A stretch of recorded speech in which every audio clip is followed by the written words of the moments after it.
अगर नीतीश कुमार जी ईमानदार होते तो जैसे ही नित्यानंद राय ने घोषणा किया, आरसीपी सिंह वहीं खड़े हो जाते और कहते कि मेरे पार्टी का ये स्टैंड है, और भारतीय जनता पार्टी को ये याद कराते कि आपने भी सर्वसम्मति से पास किया था और मांग किया था उस समय।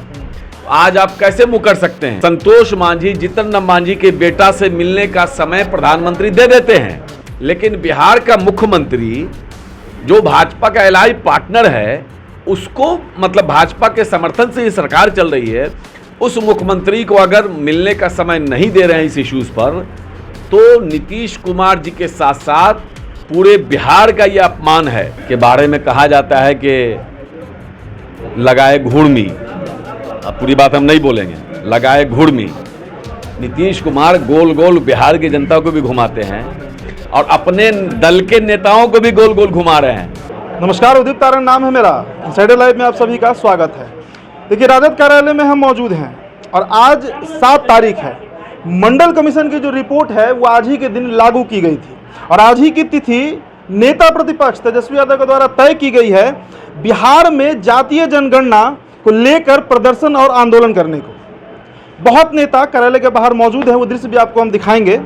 पर अभी जिस नेता के साथ हम बैठे हुए हैं ये युवा हैं और बिहार में युवाओं की हिस्सेदारी राजनीति में बढ़नी चाहिए। इनसे हम बात करेंगे कि आखिरकार क्या कहना है जातीय जनगणना को लेकर। समाजवादी धारा जो इस देश का है, जिसमें शरद यादव हैं, मुलायम सिंह यादव है, जिसका नेतृत्व बिहार में लालू प्रसाद यादव किए हैं, 3 दशक से इनकी मांग रही है कि जातीय जनगणना हो जानी चाहिए। हर 10 साल पर देश में सेंसस होता है। 2011 में हुआ था, फिर 2021 में इस साल होने जा रहा है। 2011 में सरकार मनमोहन सिंह की थी, राजद गठबंधन में था। उस साल जातीय जनगणना क्यों नहीं हुआ, इस पर भी हम बात करेंगे। और सबसे जो बड़ी खबर है कि विधानसभा का जो मानसून सत्र चल रहा था उसकी आखिरी तिथि 30 तारीख के दिन नीतीश कुमार और तेजस्वी यादव एक साथ एक पत्र साझा करते हुए दिखे थे विधानसभा में। हम बात करेंगे इनसे। सर, आप युवा हैं, प्रदेश युवा के अध्यक्ष हैं राजद के, बताइए कि जातीय जनगणना को लेकर अभी तो मान लीजिए प्रदर्शन आप लोग कर रहे हैं, नीतीश कुमार आपके साथ आ गए हैं, पहले नीतीश कुमार के ऊपर आपका क्या ओपिनियन है ये बताइए। ये देखिए, आज नहीं कर रहे हैं, ये हमारी मांग सालों से रही है। हमारे दल ने हमेशा इस बात की मांग की, आदरणीय राष्ट्रीय अध्यक्ष भी इसके लिए सड़क पर उतरे और काफ़ी आंदोलन किया। नीतीश जी ने कभी आंदोलन नहीं किया है, उनकी कभी मांग नहीं रही है, वो कभी ईमानदार नहीं हो रहे इस मामले में। अगर ईमानदार होते तो 2011 में सर्वसम्मति से विधानसभा से पारित किया गया था। अगर केंद्र ने नहीं किया या इन्होंने दबाव नहीं डाला, किसी कारण से नहीं हुआ, तो बिहार सरकार ने खुद से क्यों नहीं कर लिया, जिसकी मांग तेजस्वी जी अभी कर रहे हैं कि अगर केंद्र सरकार नहीं कर रही है तो बिहार सरकार खुद अपने खर्चे से करे। भूल गए, सहमति तो मैं बता रहा हूँ, पूरी बात मैं कह रहा हूँ, सर्वसम्मति से पास करके भूल गए। राजद ने हमेशा इन मुद्दों को जगाए रखा। आज आप कह रहे हैं कि साथ आ गए, साथ आए नहीं हैं, इनके पास कोई उपाय नहीं था। राष्ट्रीय जनता दल ने लगातार इन मुद्दों को उठाते हुए नेता प्रतिपक्ष ने सदन में इसको बहुत मजबूती से उठाया और तमाम विपक्षी दलों के साथ मुख्यमंत्री से मिलने का काम किया, उनको बताया और समझाया, उनको ये याद कराया कि आप ही ने 2011 में सर्वसम्मति से पास किया था, तो फिर आखिर आप क्यों पीछे हट रहे हैं? तब तो फंस गए।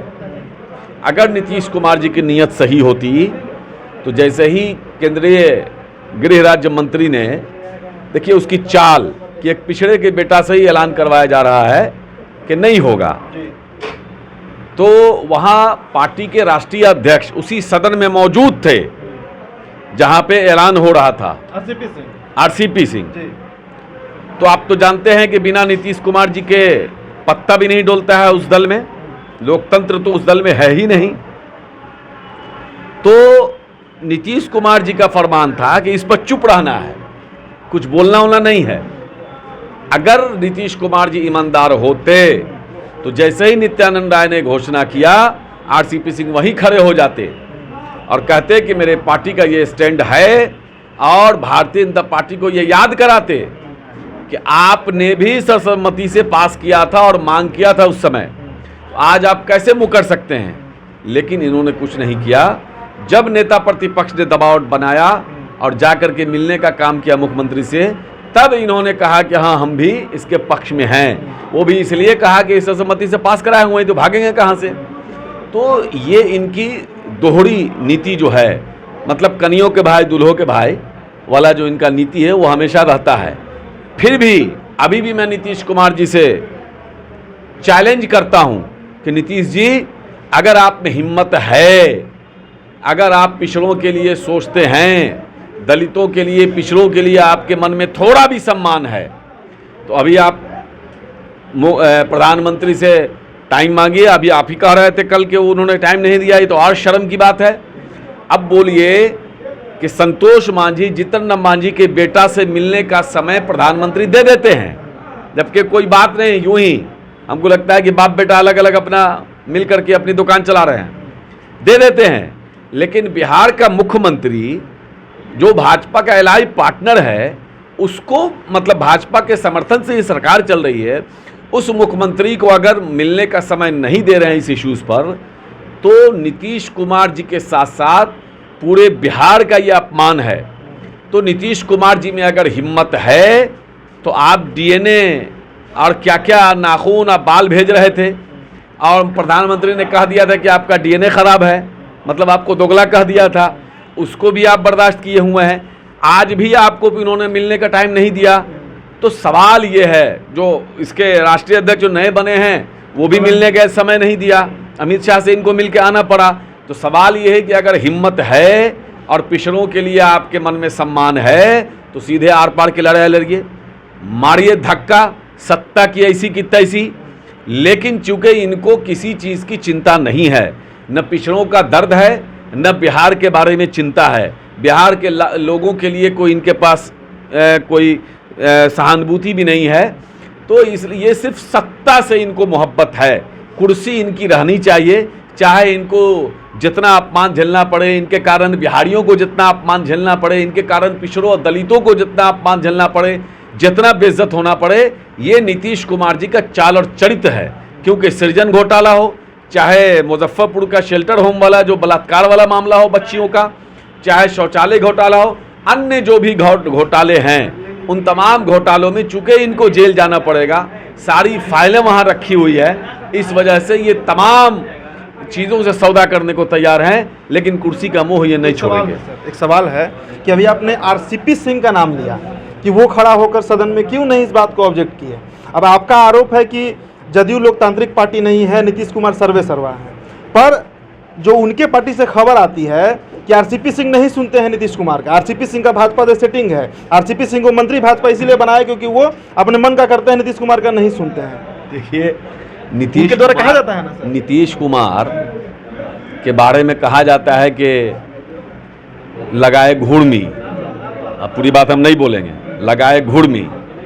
नीतीश कुमार गोल गोल बिहार की जनता को भी घुमाते हैं और अपने दल के नेताओं को भी गोल गोल घुमा रहे हैं। ये कोई आपस में ये सब नहीं है, ये दल के नेताओं को बेवकूफ़ बनाया है इन्होंने, चूँकि ये एक ज़िला और एक जात की पार्टी है। और ललन सिंह भी आपको पता है कि वो नालंदा के ही रहने वाले हैं, तो ये ज़िला से बाहर नहीं आ सकते हैं। जानकारी है ललन सिंह नालंदा के रहने वाले, पता है ना? जी सर। हाँ, ये भले जाके लड़ते हैं वहाँ से, मुंगेर से, लेकिन ये रहने वाले नालंदा के हैं। तो नीतीश कुमार जी एक ज़िला की पार्टी है उनकी, अब वो एक उस ज़िला से बाहर नहीं जा सकते हैं, दूसरे ज़िला में इनको कोई नेता नहीं मिला, तो इसलिए ये लोग आपस में मिल करके अब क्या किया, ऐसे ही समझा दिया कि दूसरे वाला, ताकि जो बाकी लोग जो 5-5, 6-6 आदमी का जैकेट उकेट सिला उला के रख दिया गया था कि भाई चलिए चलिए तैयार होइए, मंत्री बनना है। और हमको तो यहाँ तक पता चला कि कई एमपी जो हैं अति पिछड़ा समाज के, दलित समाज के जो एमपी हैं बेचारे कुशवाहा समाज के, इन लोगों ने बाज़ाब्ता अपना पर्सनल सिक्योरिटी के लिए सबका आवेदन लेना शुरू कर दिया कि हाँ तुमको रखेंगे तो तुमको रखेंगे। और क्या क्या दुकान उकान खुलने लगा था, तो बिना खुले ही बंद हो गया। अब नीतीश कुमार ने खेल खेला, तो ये सब खेला है अच्छा, हाँ, ललन सिंह इनका इलाज करेंगे, चूंकि ललन सिंह कह चुके हैं कि इनके आंत में कहाँ कहाँ दांत है ये सब उनको पता है। आपने देखा होगा कल बहुत सारे बैनर से नीतीश कुमार जी का चेहरा हटा दिया गया ना। तो मजाल नहीं है इस दल में कि बिना ललन सिंह के इशारे के कोई आदमी उनका फोटो हटा दिया होगा, मजाल नहीं है। तो इसलिए ये खेला देखिए ना अब क्या होगा। ये बिहार की बर्बादी ये देखना चाहते हैं, लेकिन कुछ कुर्सी नहीं छोड़ना चाहते हैं। बिहार बर्बाद हो रहा है, डबल इंजन की सरकार है, इनके दल के लोग भी कहाँ से पैसा कमाया जाए, आरसीपी टैक्स कैसे आवेगा, जो जहाँ है वहीं लूट रहा है। देखिए ना पीएमसीएच में जितना ठिका है, चाहे वो एक बात है, वो सुनिए पीएमसीएच हो, आईजीएमएस हो, इन तमाम लोगों में जो तमाम हॉस्पिटलों में जो चाहे वो क्या बोलते हैं गाड़ी वाड़ी लगाने का पार्किंग का ठिका हो, सब्जी उब्जी लाने का ठिका हो, चाहे जो और भी चीज़ें हैं उनका कौन है, सब जदयू के लोग हैं। बात सही है सर। एक बात बताइए कि भाजपा के खिलाफ आप नहीं बोल रहे हैं, लगातार जदयू के खिलाफ बोल रहे हैं, जबकि जदयू ही आपके साथ स्टैंड ले रही है। अभी दिल्ली से न मना किया गया, केंद्र सरकार का साफ कहना है कि भाई किसी स्थिति में जातीय जनगणना हम नहीं कराएंगे। नीतीश कुमार कह रहे हैं कि हम कराएंगे। तो भाजपा के प्रति क्या कहना है आप लोग? अरे भाई मैंने कब कहा कि भाजपा इसमें ये है? अरे मेन तो भाजपा ही है, केंद्र में उसकी सरकार है। मैंने क्या बोला कि जिस भाजपा ने नीतीश जी को दोगला कहा, उसी के साथ अब डबल इंजन में हो और आप नहीं करा रहे हो। आप केंद्र सरकार अगर नहीं कर रही है तो मैं तो कह रहा हूं कि हिम्मत है तो आइए, चलिए हम लोग मिलकर लड़ते हैं, उलट देंगे। आदरणीय राष्ट्रीय अध्यक्ष लालू प्रसाद यादव जी उस शख्स का नाम है कि अकेला काफी है। भाजपा के विषैले दांत को तोड़ने का मादा इस देश में किसी में है तो उसका नाम लालू प्रसाद यादव है, लालू प्रसाद यादव है। इसलिए नीतीश जी अगर थोड़े भी ईमानदार हो, थोड़ा भी चिंता आपको जातीय जनगणना की है और एक पैसा भी चाहते हो कि जातीय जनगणना हो जाए, तो सत्ता को लात मारो, चलो हमला करो, चढ़ाई करो दिल्ली के ऊपर। हम लोग हैं, आइए साथ साथ, और हम लोग चढ़ाई करने जा रहे हैं। ये लड़ाई ऐसे रुकने वाला नहीं है। ये लड़ाई जब तक के जातीय जनगणना नहीं हो जाता है तब तक के राष्ट्रीय जनता दल, युवा राष्ट्रीय जनता दल विशेष तौर से एक मिनट भी बैठने वाला नहीं। नेता प्रतिपक्ष तेजस्वी यादव जी के नेतृत्व में ये लड़ाई शुरू हो चुकी है। ये लड़ाई तो आदरणीय राष्ट्रीय अध्यक्ष जी के नेतृत्व में पहले से चल रही है, लेकिन चूंकि राष्ट्रीय अध्यक्ष जी बीमार हैं, कई साल बीच में भारतीय जनता पार्टी के लोगों ने बिना किसी कसूर के जेल में बंद किया हुआ था, लेकिन इनको पता नहीं है कि शेर को पिंजरे में बंद नहीं किया जा सकता है।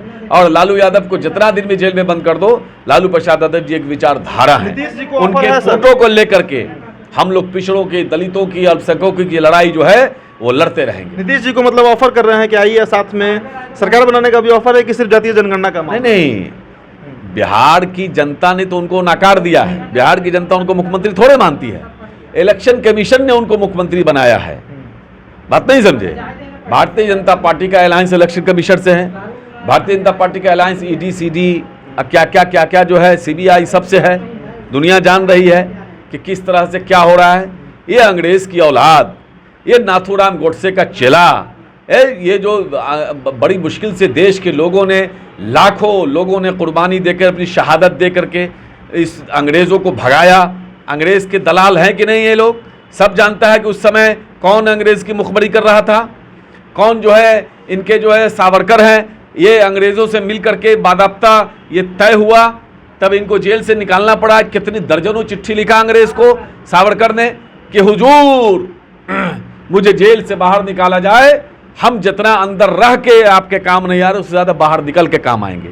तो ये सब अंग्रेज़ के लोग हैं, अंग्रेज़ के चेले हैं, अंग्रेज़ के दलाल हैं। उस समय भी अंग्रेज़ों की दलाली करते थे और भारत को लगातार नुकसान पहुंचाने का काम किया। पहुंचाने का क्या सुभाष चंद्र बोस के खिलाफ ही इस आरएसएस के लोगों ने नहीं लड़ा है? लड़ा, सुभाष चंद्र बोस के खिलाफ ही लड़ा। तो ये सब बहरूपिया हैं, ये सब दलाल लोग हैं, अंग्रेज़ के एजेंट हैं। तो ये सब लोगों के ये कैसे पिछड़ों का और दलितों का ये भला होने देखना चाहेंगे? मैं नीतीश कुमार जी से कहना चाहता हूं कि अगर आप वाकई जातीय जनगणना कराना चाहते हैं तो आप अपने बिहार सरकार खुद के खर्चा से कराए, खुद के खर्चा से कराए और घोषणा करे कि सत्ता को हम लात मारते हैं, हम दलितों और पिछड़ों की लड़ाई के लिए सत्ता को हम कुछ नहीं समझते हैं। आप छोड़िए सत्ता, इस्तीफा दीजिए, चलिए चलिए बढ़िए, फिर 2011 से चुनाव होगा। सर 2011 में सरकार आप लोगों की थी, मनमोहन सिंह थे, उस समय भी देश में सेंसस हुआ था, देश की आबादी अकाउंटिंग हुआ था। उस साल जातीय जनगणना क्यों नहीं करा लिया गया? इतना लफड़ा ही नहीं होता ना। भाजपा की सरकार थी उस समय, केंद्र में आप लोग थे, क्यों नहीं किया गया सर उस समय? वही तो कह रहे हैं कि हम लोगों ने लगातार मांग किया। हमारी लड़ाई कांग्रेस पार्टी, उस वक्त 2011 में हम कांग्रेस पार्टी के साथ अलायंस में नहीं थे, आपको जानकारी होनी चाहिए। हमारे राष्ट्रीय अध्यक्ष अगर उस समय मंत्रिमंडल में होते तो मजाल नहीं का होता कि नहीं होता। हम जदयू के तरह कायर नहीं है। इस देश में सबसे डरपोक और कायर मुख्यमंत्री को है तो उसका नाम नीतीश कुमार है, समझ रहे हैं ना। इसलिए हम उस समय नहीं थे, लेकिन हमारी मांग उस समय भी थी, लगातार रही है। लेकिन दोषी नीतीश कुमार हैं कि आप क्यों नहीं प्रेशर बना पाए, क्यों नहीं आपने, अगर केंद्र ने नहीं किया तो आप क्यों नहीं बिहार के खर्चे से जाति जनगणना करा दिया आपने। सबसे बड़ा दोषी कोई है यहां बिहार में तो नीतीश कुमार है। और क्यों भाजपा के साथ अब लप्पा चुप्पी कर रहे हैं? क्यों लात मारिए कुर्सी के लिए? ये बिहार को, बिहारियों को, दलितों को, पिछड़ों को, अति पिछड़ों को लगातार अपमानित करने का काम कर रहे हैं जी। तो ये कारी सोहेब हैं, युवा राजद के प्रदेश अध्यक्ष। नीतीश कुमार पर भरोसा नहीं है, जबकि नीतीश कुमार कह रहे हैं कि जातीय जनगणना में वो राजद के साथ हैं, पिछड़ों के साथ हैं, अति पिछड़ों के साथ हैं, दलित के साथ हैं, पर राजद इस पर सहमत नहीं है। तमाम अपडेट्स आज का जो आंदोलन है उसका इनसाइडर लाइव आपको पहुंचाएगा। आप बने रहिए हमारे साथ। धन्यवाद।